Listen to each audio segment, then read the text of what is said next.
Olá, pessoal, tudo bem com vocês? Tranquilo? E aí, como é que estamos? Tudo certinho? Tudo bem? Vamos para mais uma aula de processo civil.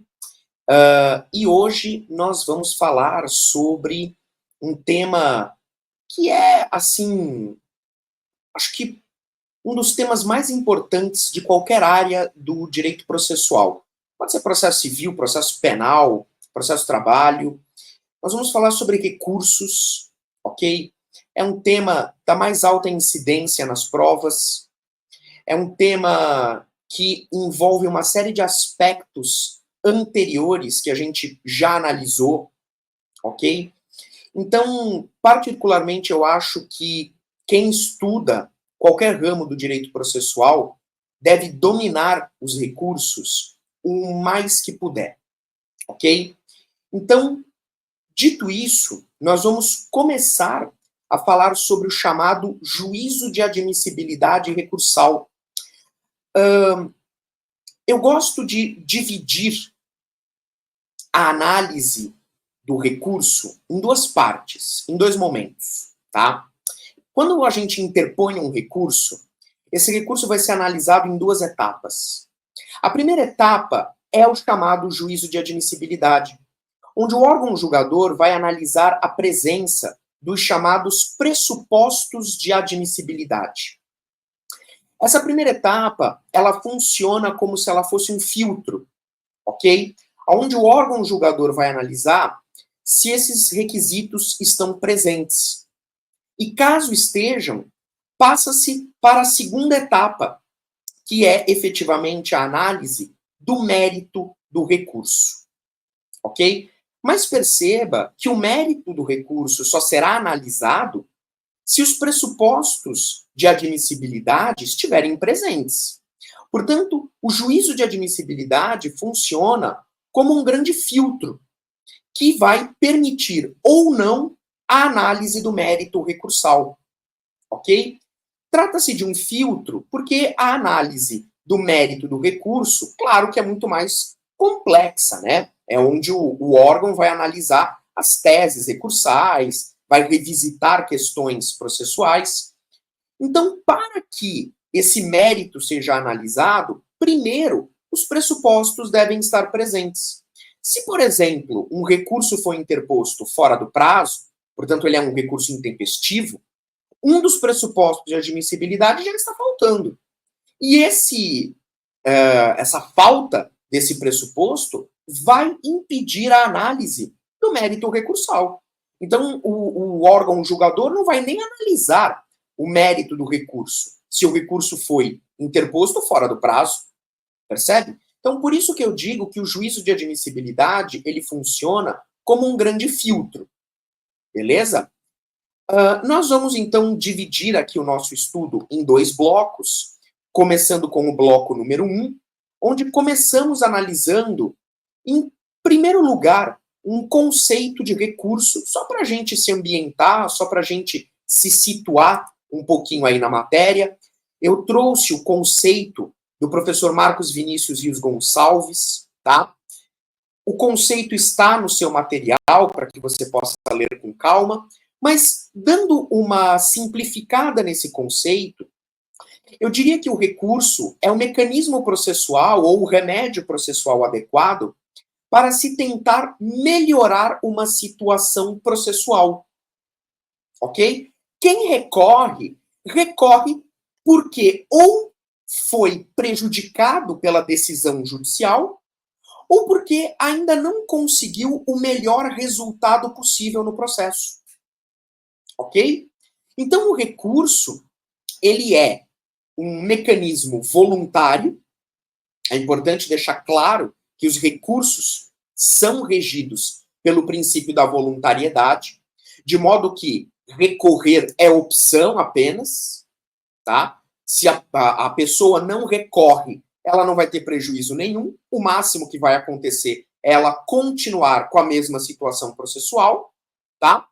Mas o recurso poderá ser utilizado se a pessoa foi prejudicada pela decisão, como, por exemplo, o autor que sofre uma sentença de improcedência, ou então, se houve uma sentença de parcial procedência, o autor pediu 10, conseguiu 7, ele não foi exatamente prejudicado, mas ele também não conseguiu a melhor situação processual possível.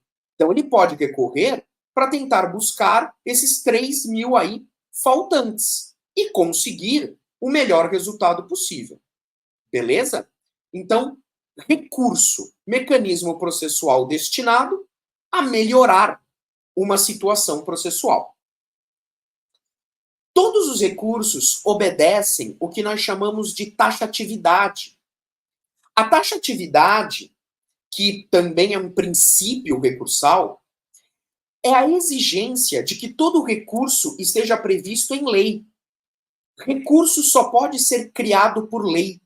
Todo recurso tem que estar previsto na lei. Portanto, nós não podemos admitir, por exemplo, a criação de um novo recurso por vontade das partes, através de um negócio jurídico processual, com base no artigo 190 do CPC, por exemplo.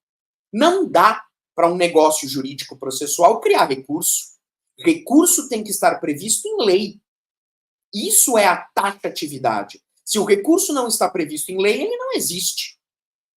No caso do CPC, essa taxatividade pode ser facilmente verificada a partir da análise do artigo 994, que elenca os recursos cabíveis no âmbito do processo civil. Então a gente tem, veja só, são cabíveis os seguintes recursos: apelação, agravo de instrumento, agravo interno, embargo de declaração, recurso ordinário, recurso especial, recurso extraordinário, agravo em recurso especial ou extraordinário e os embargos de divergência. Portanto, estes são os recursos taxativamente previstos pelo CPC.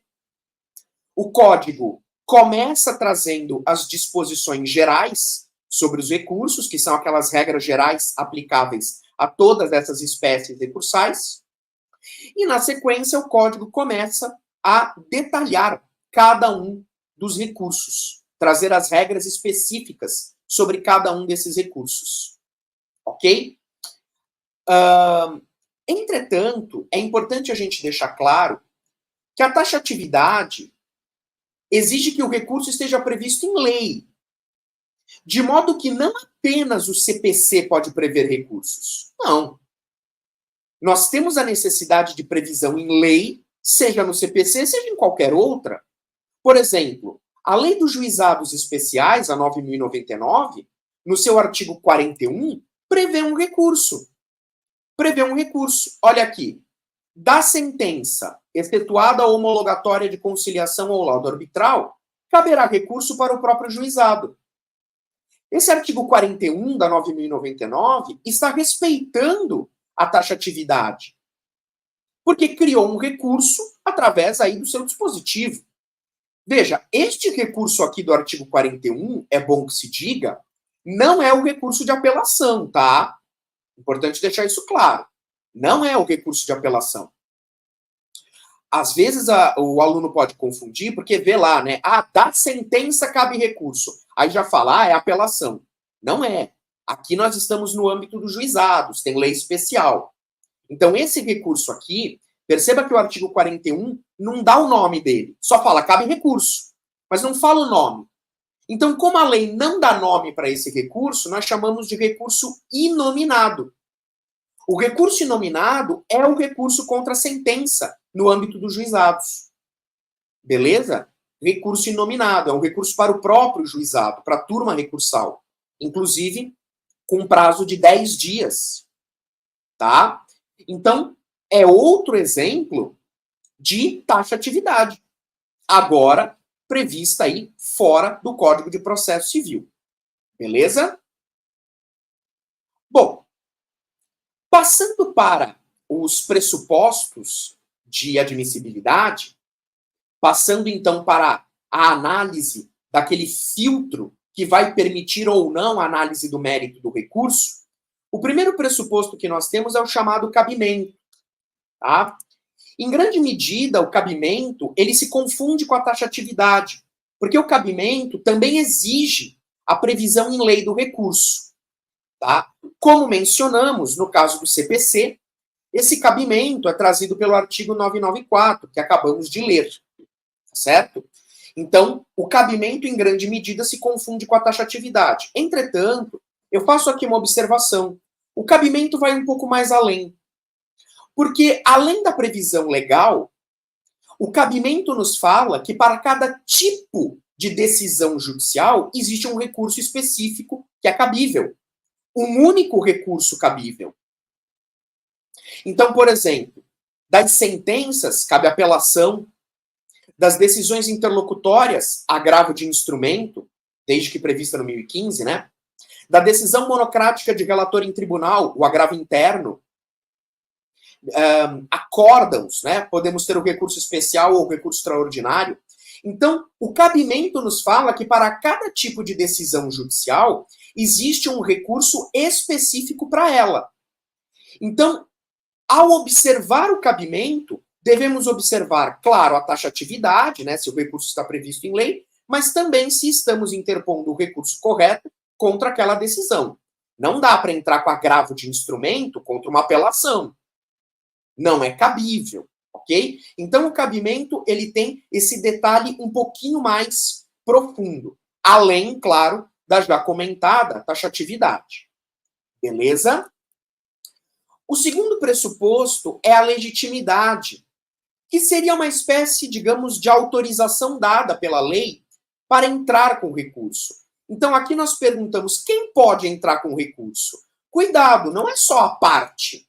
Não é só a parte que pode recorrer.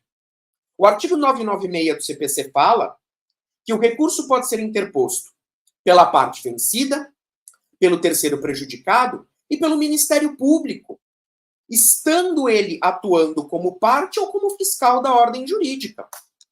Portanto, veja, o recurso pode ser manejado pela parte, evidentemente, né, o autor, o réu, pode ser manejado pelo terceiro, que originalmente não era parte da relação, mas de alguma forma foi prejudicado pela decisão, e também pelo Ministério Público. Se o Ministério Público estiver atuando como parte no processo civil, ótimo, ele tem legitimidade recursal mesmo. Mas se estiver atuando como fiscal da ordem jurídica, também terá. Também terá. Então, o MP tem legitimidade recursal em ambos os casos, esteja atuando como parte ou como fiscal da ordem jurídica, que são os dois papéis que o MP desempenha no processo civil. Por outro lado, o terceiro pressuposto, que é o que nós chamamos de interesse recursal, este pode estar presente ou não, dependendo do caso concreto. Tá? Veja bem, o interesse recursal está diretamente relacionado com aquela ideia de melhorar a situação processual. O interesse recursal nasce quando o legitimado ele ainda não obteve o melhor resultado possível. Ok? Então, o autor que teve a sentença de improcedência, o autor que teve a sentença de parcial procedência, ou o réu. Né? Então, eles querem melhorar a sua situação processual porque ainda não obtiveram o melhor resultado possível. Esse é o interesse. Agora, se o legitimado já alcançou o melhor resultado possível no processo, embora ele tenha legitimidade, ele não terá interesse recursal. Se o MP, por exemplo, está atuando como fiscal, ele tem legitimidade. Suponha que ele esteja atuando num processo onde ele está defendendo o interesse de incapaz. Uma das partes é incapaz. E ele está atuando como fiscal para defender os interesses do incapaz. Se o incapaz alcançou o melhor resultado possível, o MP, embora legitimado, não terá interesse recursal. Porque não tem como melhorar mais a situação do incapaz. Ele já teve o melhor resultado possível. Agora, se uma decisão judicial prejudicou o interesse do incapaz, aí nascerá para o MP o interesse recursal. Ok? Se o autor entrou com uma ação pedindo 10 mil de indenização e conseguiu os 10 mil, embora legitimado, não terá interesse, porque já conseguiu o melhor resultado possível. Agora, se o autor pediu 10 e ganhou 7, terá interesse, porque ele ainda tem o que melhorar. Ok? Então, o interesse recursal, ele deve ser analisado muito de acordo com o caso concreto, podendo estar presente ou não, ok? Tudo vai depender se a parte, se o legitimado, tem ainda o que melhorar. Tempestividade. Pessoal, não é segredo que todo recurso ele deve ser manejado dentro do prazo, tá? E o CPC trabalha, como regra geral, com um prazo de 15 dias úteis. Então, a regra é que os recursos no processo civil tenham um prazo de 15 dias úteis. A exceção fica por conta dos embargos de declaração. Então, a exceção é o recurso de embargo de declaração, que tem prazo previsto de 5 dias úteis. Ok? Ele é a nossa exceção. Depois, né, o artigo 1003, parágrafo 5º, ele fala do prazo em geral. Depois, mais para frente, quando o CPC estiver detalhando os embargos de declaração, ele prevê o prazo de 5 dias, tá? Eu só estou adiantando para mostrar para você a exceção. De qualquer forma, o recurso tem que ser manejado dentro do prazo, porque se não for, ele será considerado intempestivo. Logo, não passará no juízo de admissibilidade e não poderá ter o mérito analisado, até porque haverá o instituto da preclusão. Se eu tenho a perda do prazo, haverá preclusão temporal. A pessoa, né, o sujeito, perde a possibilidade de praticar o ato processual, que no caso é recorrer, porque perdeu o prazo. Ok? Preclusão temporal. Tranquilo? Tanto é que a tempestividade é um dos primeiros pressupostos que o órgão analisa, né? Porque é fácil, você vê lá, apelação, 15 dias. Você faz lá a conta, se o recurso for intempestivo, já morre ali. Já morre ali. Tá certo? Agora, tome muito cuidado, porque nós tivemos uma alteração no parágrafo 6º do artigo 1003 do CPC, uma alteração bem recente, pela Lei 14.939, que agora prevê que o recorrente comprovará a ocorrência de feriado local no ato de interposição do recurso, e se não o fizer, o tribunal determinará a correção do vício formal, ou poderá desconsiderá-lo, caso a informação já conste do processo eletrônico. Neste caso, pessoal, nós temos uma regra que busca facilitar a análise do pressuposto da tempestividade. Porque quando nós temos feriados nacionais, né, 7 de setembro, 15 de novembro, é fácil. Feriado nacional, todo mundo conhece. Mas quando nós temos feriados locais, pode ser que o órgão julgador ele não conheça o feriado local.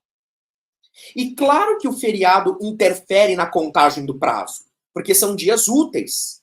Então, havendo feriado no meio do prazo, não haverá contagem. Ok? E claro que isso vai interferir na tempestividade. Tá? Só que como o órgão julgador não tem como saber todos os feriados locais no Brasil, a lei exige que o recorrente demonstre a ocorrência do feriado local, quando ele estiver interpondo o recurso. Ok? Se eventualmente ele não fizer essa comprovação, o tribunal vai determinar a correção do vício. Vai falar, ó, comprove que teve aí feriado, porque eu preciso fazer a contagem do prazo, né? Eu preciso ver se o recurso é tempestivo. Então, pelas suas contas, aí o recurso só vai ser tempestivo se teve feriado no meio. Então, comprova que teve um feriado. Ok? Então, o tribunal vai determinar a correção do vício, tentando salvar o recurso. Agora, a lei fala que o tribunal poderá desconsiderar o vício se essa informação do feriado local ela já constar do processo. Né? For um processo eletrônico e consta lá, de alguma forma, a menção a esse feriado local. Aí tudo bem. Tá? Mas é uma regra extremamente importante para fins de contagem do prazo, para evitar aí a intempestividade de alguns recursos. Beleza? Porque feriado, todo mundo gosta de feriado, né? Mas dá uma bagunçada na contagem dos prazos. Por isso que tem que ter esse cuidado. E atenção com essa lei, porque ela é novidade. O outro pressuposto é o famoso preparo, tá? Um dos pressupostos mais importantes e mais cobrados em prova. O preparo é o valor que você paga para recorrer. O preparo, ele é o valor da despesa com o processamento do recurso. Então, quando você recorre, você está movimentando a máquina judiciária. E isso não é de graça. Acessar o judiciário como regra não é de graça. Então você precisa pagar o preparo, ok? Que é a despesa com o processamento do recurso, para o órgão analisar o recurso, etc, etc. Acontece que se nós tivermos processos físicos, além do preparo, nós deveremos pagar também o chamado porte de remessa e retorno. O que é esse porte de remessa e retorno? Que só existe para os processos físicos. Processo eletrônico não tem porte de remessa e retorno. É o valor que você paga para cobrir o gasto com o deslocamento do recurso. Ok? Por exemplo, imagine um determinado processo que tramita numa vara cível de Santos, litoral de São Paulo. Aí o juiz deu uma sentença, a parte apelou, e a apelação vai ser julgada pelo Tribunal de Justiça de São Paulo, que fica em São Paulo, capital. Então, o processo físico, ele vai precisar fazer uma viagem, uma pequena viagem, de Santos até São Paulo, para o tribunal analisar os autos do processo. Isso tem um gasto, essa viagem, entre aspas, do processo. Então, como é que você paga isso? Com o porte de remessa e retorno. Se o processo for eletrônico, o porte de remessa e retorno não é necessário, porque está tudo no sistema. Aí, no caso do processo eletrônico, você só paga o preparo. Ok? O preparo sempre vai ter que pagar, porque é o valor para o recurso ser processado. Agora, esse deslocamento só faz sentido nos processos físicos. Mas como a gente ainda tem processos físicos aqui no Brasil, a regra ainda tem, digamos assim, certa importância. Beleza? Detalhe, o preparo, ele não é pago para a outra parte. Muitas pessoas acham, não quero pagar preparo. Não, o preparo não é pago para a parte contrária. O preparo, ele é revertido para a fazenda pública. Então, o valor não vai para a parte contrária. Beleza? O preparo, ele é uma despesa do processo. Então, não tem nada que ver com a parte contrária. Não é um valor que vai para a parte contrária. É um valor que vai para a fazenda pública. Beleza? O CPC, ele trabalha com uma série de regras referentes ao preparo. O que fazer em caso de insuficiência do valor do preparo, né?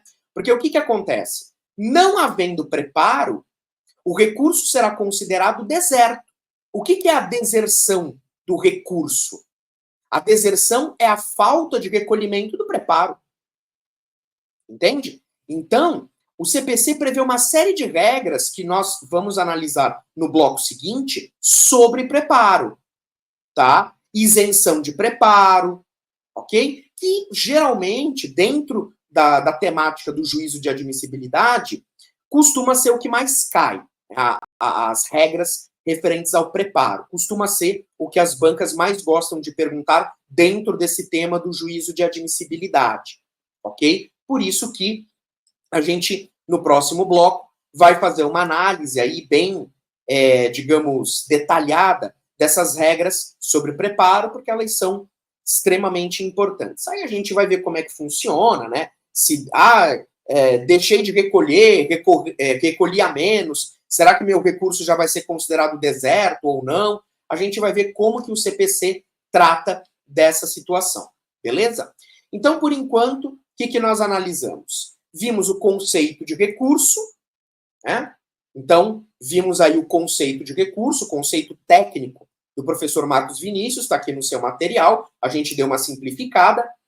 A taxatividade, que é considerado um princípio recursal, tá certo? É a exigência de previsão em lei do recurso, ok? Artigo 994 do CPC, tem aí os recursos elencados, lembrando, né? quando uma prova de concurso, quando o edital prevê o tema dos recursos, você tem que dar uma olhada, porque às vezes nem toda prova cobra os 9 recursos, tá? Às vezes você tem prova que cobra, por exemplo, só os 4 primeiros, né? Então tem que sempre dar uma olhada no edital para ver se todos os recursos são cobrados na prova ou se apenas alguns, né? Para você não estudar coisa a mais.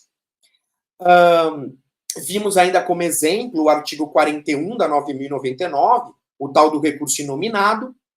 Aí analisamos o cabimento, que em grande medida se confunde com a taxatividade, mas também diz respeito à adequação do recurso, conforme o tipo de decisão judicial que eu pretendo atacar. Então, a ideia é que para cada decisão judicial eu tenha um único recurso cabível. Então, sentença, apelação, decisão interlocutória, agravo de instrumento e assim por diante, tá? Uma exceção a esse cabimento é o recurso de embargo de declaração, porque, em tese, os embargos de declaração eles são cabíveis contra qualquer decisão judicial. Então, contra interlocutória, contra sentença, contra acórdão, o que for, tá? Os embargos os embargos de declaração, embargos de instrumento é ótimo, né? Os embargos de declaração, eles são um recurso com algumas peculiaridades, né? Tem aí algumas diferenças, tá bom? Mas, em regra, esse é o cabimento. Legitimidade seria, grosso modo, a autorização para recorrer, tá certo? Dada pelo artigo 996, cuidado, não é só parte que pode recorrer. Interesse recursal é a possibilidade de melhorar a situação processual, melhorar o resultado do processo. Deve ser analisado, né, conforme o caso concreto. Às vezes, o legitimado pode ter interesse, às vezes não. Tudo vai depender do resultado, né, da situação processual dele. A questão da tempestividade, basicamente, é o respeito ao prazo. Regra geral, prazo de 15 dias úteis, exceção, embargo de declaração, que tem prazo de 5 dias úteis, ok? Muito cuidado, né? Se o recurso for intempestivo, paciência, ele não passa no juízo de admissibilidade, não passa nesse filtro, ok? Então, muito cuidado, até porque haverá a preclusão temporal, não vai poder interpor o recurso depois. Cuidado com a novidade, Lei 14.939, de 2024, dando aí uma redação diferente para o parágrafo 6º, tá, do artigo 1003 do CPC. Cuidado a questão dos feriados locais. Tá? E terminamos falando sobre o preparo e também sobre o porte de remessa e de retorno, necessário apenas para os processos físicos. Se o processo for digital, se for eletrônico, apenas preparo. Beleza? Que é o valor que você paga para processar o recurso. Fechou? Então, terminamos aí o nosso primeiro bloco falando sobre juízo de admissibilidade recursal. Não sai daí, porque no próximo bloco nós vamos dar sequência ao nosso estudo, terminando de analisar os pressupostos de admissibilidade e também analisando algumas questões correlatas. Beleza? Pessoal, obrigado aí pela atenção, obrigado pela paciência. Daqui a pouquinho estamos de volta.